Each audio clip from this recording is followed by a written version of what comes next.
అందరికీ నమస్కారం. రఘురామ్స్ గాంధీగిరి యూట్యూబ్ ఛానల్కి స్వాగతం, సుస్వాగతం.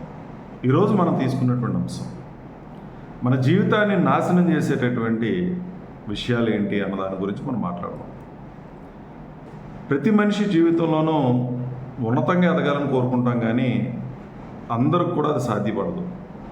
కొన్ని మనలో ఉన్నటువంటి అలవాట్లు మన జీవితాన్ని నాశనం చేసేటటువంటి పరిస్థితి ఉంటుంది. ఏంటి ఎటువంటి అలవాట్లు అంటే విపరీతమైనటువంటి మొహమాటం. ఏదైనా చేయాలన్నా, ఏదైనా మాట్లాడాలన్నా, ఏదన్నా అడగాలన్నా మనం మొహమాట పడిపోతూ ఉంటాం. ఈ మొహమాటం వల్ల నువ్వు చేయాలనుకున్నటువంటి పనిని చేయలేకపోతావు, నీ మనసులో ఉన్నటువంటి భావాల్ని చెప్పలేకపోతావు. ఏదైనా నేర్చుకునేటువంటి క్రమంలో నీలో ఉన్నటువంటి అనుమానాలు కానీ లేదా సమస్యలను కానీ ఎదుటి వ్యక్తిని అడిగి తెలుసుకునేటువంటి ప్రయత్నం కూడా చేయవు. అలాగే ఎవరైనా ఏదైనా నీకు ఇబ్బందికరమైనటువంటి పరిస్థితులు తీసుకొస్తున్నా సరే నో చెప్పేటటువంటి పరిస్థితి చేయలేకపోతావు. దీనివల్ల జీవితంలో చాలా నష్టపోయేటటువంటి పరిస్థితి ఉంటుంది. విపరీతమైనటువంటి మొహమాటస్థం ఏదైతే ఉందో అది మన యొక్క ఎదుగుదలకి చాలా ఇబ్బందికరమైనటువంటి పరిస్థితి తీసుకొస్తుంది. కాబట్టి ఈ మొహమాటాన్ని ఖచ్చితంగా మనం విడవాలి. ఎలా సాధ్యం మొహమాటాన్ని మరి వదలడం అని అంటే, దేని గురించి అయితే నువ్వు మొహమాట పడుతున్నావో దాన్ని చేయటమే. మాట్లాడడం నీకు మొహమాటం అయితే మాట్లాడాల్సిందే. ఏదైనా పని చేయడానికి మొహమాటం అయితే ఖచ్చితంగా పని చేయాల్సిందే. నలుగురిలో కూర్చొని తినాలంటే మొహమాటం, కడుపు కాల్చుకోవటం, ఏమైనా అనుకుంటారేమో అనుకోవటం. సో ఈ మొహమాటాన్ని మనం ఖచ్చితంగా విడిచిపెట్టాలి. ఇది నీ ఎదుగుదలకి చాలా ప్రమాదకరమైనటువంటి అంశం. మరొకటి భయం.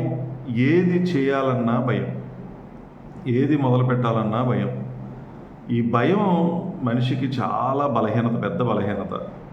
ఎవరైతే ధైర్యవంతులు ఉంటారో వాళ్ళని మించినటువంటి బలవంతులకి ఎవరు ఉండరు.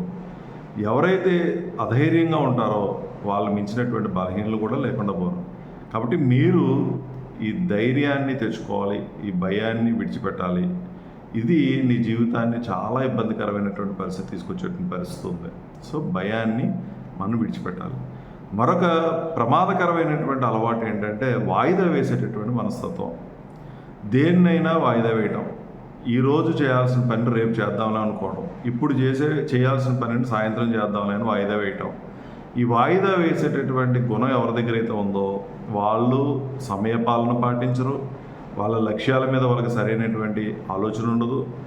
ఎప్పుడు కూడా విపరీతమైనటువంటి బద్ధకంతో ఏదో కాలక్షేపం చేయడం, నిద్రపోవటం, లేదా సెల్ ఫోన్లో చూసుకోవటం, ఎంజాయ్ చేయటం, వీటి మీద ఉన్నటువంటి దృష్టి ముఖ్యమైనటువంటి పనుల మీద ఉండదు. చేద్దాంలే, చూద్దాంలే అనేటువంటి మనస్తత్వం ఉన్నటువంటి వాళ్ళు జీవితంలో ఎదగలేరు. కాబట్టి ఈ అలవాటుని మనం ఖచ్చితంగా మానుకోవాలి. ఎలా మానుకోవాలి? ఇప్పుడు చేయాల్సిన పనిని ఇప్పుడే చేయాలి. దాని యొక్క ప్రాధాన్యతను మనం గుర్తించాలి.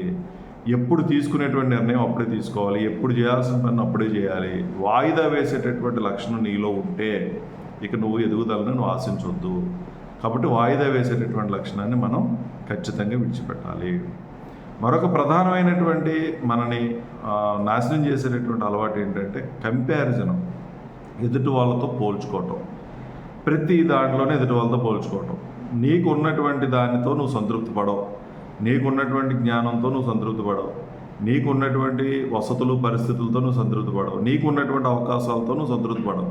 ఎప్పుడు ఎదుటివాడి గురించి ఆలోచించుకుని, వాళ్ళతో పోల్చుకుని, వీళ్ళతో పోల్చుకుని, వాళ్ళ పిల్లలు ఎలా ఉన్నారు, వాళ్ళ ఆయన ఎలా ఉన్నారు, లేదా వాళ్ళ ఆవిడ ఎలా ఉంది, లేదా వాళ్ళకి ఏ విధమైన సహాయం ఉంది, నాకు ఏ విధమైన సహాయ సహకారాలు లేవు, ఇలా పోల్చుకుంటూ ఉండటం. నా అదృష్టం ఎలాగే ఇచ్చింది, వాళ్ళు చాలా బాగున్నారు, వీళ్ళు బాగున్నారు అని అసూయ పడుతూ ఉండటం. దీనివల్ల ఏమవుతుంది? నీకు సరైనటువంటి నిద్ర కూడా ఉండదు జీవితంలో. అందుకని ఈ పోల్చుకునేటువంటి విధానాన్ని వదిలేయండి. నీవు ప్రత్యేకం. ప్రతి మనిషి ఈ ప్రపంచంలో ఎవరికి వాళ్ళే ప్రత్యేకం. ఎవరికి ఉన్నటువంటి సామర్థ్యాలు వాళ్ళకు ఉంటాయి, ఎవరికి ఉన్నటువంటి అవకాశాలు వాళ్ళకు ఉంటాయి. నీకున్న దాంట్లో నువ్వు సంతృప్తి పడడం నేర్చుకో. లేదు, కంపారిజన్ చేసుకోవచ్చు ఎప్పుడు అది పాజిటివ్గా ఉన్నప్పుడు. ఎదుటి వాళ్ళని స్ఫూర్తిగా తీసుకోవచ్చు, తప్పేం లేదు. అంతేకాని అసూయ చెందేటటువంటి కంపారిజన్ ఎట్టి పరిస్థితుల్లోనూ ఉండకూడదు. సో దీన్ని మనం విడిచిపెట్టాలి. మరొక దురలవాటు ఏంటంటే ఫిర్యాదులు చేయటం. ప్రతి వ్యక్తుల మీద ఏదో ఒక తప్పనించటం. ఏంటి నీ యొక్క అసమర్థతను కప్పుపుచ్చుకోవడానికి ఎదుటి వాళ్ళ యొక్క తప్పులను వెతికే ప్రయత్నం చేయటం, వాళ్ళ మీద ఉన్నవి లేనివి ఫిర్యాదులు చేయటం. దీనివల్ల నిన్ను ఎవరు కూడా నమ్మేటటువంటి పరిస్థితి ఉండదు. నీ వ్యక్తిత్వాన్ని కూడా ఎవరు కూడా తక్కువ అంచనా వేస్తారు. ఏంటి ఇదే పనిగా వాడి మీద వీడి మీద కంప్లైంట్లు తెస్తూ ఉంటాడు, ఏదో ఉన్నదే లేని చెప్తూ ఉంటాడు, ఎక్కడ మోస్తూ ఉంటాడు, ఇటువంటివి ఉంటాయి. కాబట్టి ఈ ఫిర్యాదులు చేసేటటువంటి లక్షణం ఏదైనా ఉంటే దాన్ని ఖచ్చితంగా మనం విడిచిపెట్టాలి. లేకపోతే అది నీకు ఎదుగుదలకి చాలా ఇబ్బందికరమైనటువంటి పరిస్థితి ఉంటుంది. సో ఈ విషపూరితమైనటువంటి ఈ అలవాటును కూడా మనం మానుకోవాలి. మానుకోకపోతే ఇబ్బందిగా ఉంటుంది. మరొక విషపూరితమైన అలవాటు ఏంటంటే ఎప్పుడు కూడా రిస్క్ చేయకుండా ఉండడం, కంఫర్ట్ జోన్లోనే ఉండాలని ప్రయత్నం చేయడం. ఎందుకు వచ్చిందిలే, ఇప్పుడు ఉన్నదాంతో సర్దుకుందాం, అనవసరమైనటువంటి రిస్క్ చేయడం ఎందుకు అనేటువంటి ఆలోచన కనుక మీలో ఉంటే మీరు ఇంక ఎదుగుదల సాధ్యపడదు. అందుకని ఈ అలవాటును కూడా మనం విడిచిపెట్టండి. మనం రిస్క్ చేయాలి. జీవితంలో ఎదగాలి అని అంటే నీ ప్రయత్నం ఉండాలి. నీ ప్రయత్నంలో కొంచెం రిస్క్ ఉంటుంది. అది శారీరకమైనటువంటి శ్రమ అవ్వచ్చు, లేదా ఆర్థికంగా కొంత ఇన్వెస్ట్ చేయడం అవ్వచ్చు, లేకపోతే కొంచెం కొత్త విషయాలు ప్రారంభించేటప్పుడు కొంచెం రిస్క్ అనేది బేర్ చేయాల్సిందే. దాన్ని ఎవరైతే ఫేస్ చేస్తారో, రిస్క్కి ఎవరైతే ఇష్టపడతారో వాళ్ళే ఎదుగుతారు. అంతేగాని ఉన్న దాంట్లో సర్దుకుపోయే వాళ్ళు బొదుగు ఉండదు. అలాగని అది తప్పని మనం అనం, కానీ ఎదుగుదలను మనం ఎక్స్పెక్ట్ చేయడానికి అవకాశం లేదు. కొంతమంది చాలా అవకాశం ఉండి బ్రహ్మాండంగా పూర్వీకుల నుంచి వచ్చినటువంటి ఆస్తులు ఉంటాయి, కంఫర్ట్లోనూ ఉంటారు.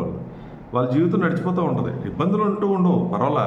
కానీ వాళ్ళ వ్యక్తిత్వం విషయంలో కానీ, లేదా వాళ్ళంతటా వాళ్ళు సెల్ఫ్గా ఎదిగింది కానీ చూద్దామంటే ఇది కనిపించదు. అందుకని నువ్వు ఎదగాలి అని అంటే ఖచ్చితంగా రిస్క్ చేయాల్సిందే. కాబట్టి ఈ విషయాల్ని మనం గుర్తుపెట్టుకొని, మీలో ఏదైనా మొహమాట ఉంటే మొహమాటాన్ని వదలండి, భయం ఉంటే భయాన్ని విడిచిపెట్టండి, ధైర్యంగా ముందడుగు వేయండి. వాయిదా వేసేటటువంటి లక్షణం మనలో ఉంటే దాన్ని మానుకోండి. వీళ్ళని కంపేర్ చేసుకొని, ఎదుటి వ్యక్తులతో కంపేర్ చేసుకునేటువంటి లక్షణాన్ని ఖచ్చితంగా విడిచిపెట్టండి. మరొక ప్రధానమైన దురలవాటు ఏంటంటే అతిగా ఆలోచించటం. ఎంత ఆలోచించాలో మనిషి అంతే ఆలోచించాలి. అంతకు మించి ఆలోచిస్తే చేయాల్సిన పని చేయలేము, నీకు ఉన్నటువంటి సామర్థ్యాన్ని సరిగ్గా వినియోగించుకోలేవు, చాలా ఇబ్బందికరమైన పరిస్థితి వస్తుంది. ఇంకా మానసికంగా డిప్రెషన్లో పోయేటువంటి పరిస్థితి ఉంటుంది. అసలు నీ దగ్గర ఉన్నటువంటి శక్తి సామర్థ్యాలనే పూర్తిగా వినియోగించుకోలేవు నువ్వు అతిగా కనుక ఆలోచిస్తే. సో ఈ అతిగా ఆలోచించేటటువంటి దాన్ని కూడా వదలాలి. పాజిటివ్ థింకింగ్ ఉండాలి ఎప్పుడు కూడా మనిషిలో. సానుకూలమైనటువంటి ఆలోచన ధోరణి ఎప్పుడైతే ఉందో అప్పుడు నువ్వు ఏదైనా చేయగలుగుతావు. నెగిటివ్గా ఆలోచించుకోవటం, ప్రతి దాంట్లోనూ తప్పులు ఎదగటం, ప్రతి మనిషిలోనూ తప్పులు ఎదగటం, ఇటువంటివి చేస్తే అది మన ఎదుగుదలకు చాలా ఇబ్బందికరమైన పరిస్థితి ఉంటుంది. కాబట్టి ఈ విషయాలన్నింటినీ గమనించి మీరు జీవితంలో ఉన్నతంగా ఎదగాలి అని అంటే నీలో ఉన్నటువంటి ఈ విషపూరితమైనటువంటి అలవాట్లని ఈరోజే విడిచిపెట్టేటువంటి ప్రయత్నం చేయండి. ఖచ్చితంగా మీరు కూడా ఉన్నతంగా ఎదుగుతారని తెలియజేస్తూ, ఓపికగా ఈ వీడియో చూసిన ప్రతి ఒక్కరికి పేరున ధన్యవాదాలు తెలియజేస్తూ సెలవు తీసుకుంటా ఉన్నాను. ఈ వీడియో మీకు నచ్చినట్లయితే లైక్ చేయండి, షేర్ చేయండి, కామెంట్ చేయండి. మరిన్ని వీడియోల కోసం ప్రక్కనే ఉన్న బెల్ ఐకాన్ ను క్లిక్ చేయండి. నా ఛానల్లో వచ్చే మరిన్ని ఇంట్రెస్టింగ్ వీడియోల కోసం సబ్స్క్రైబ్ చేయండి రఘురామ్స్ గాంధీగిరి యూట్యూబ్ ఛానల్.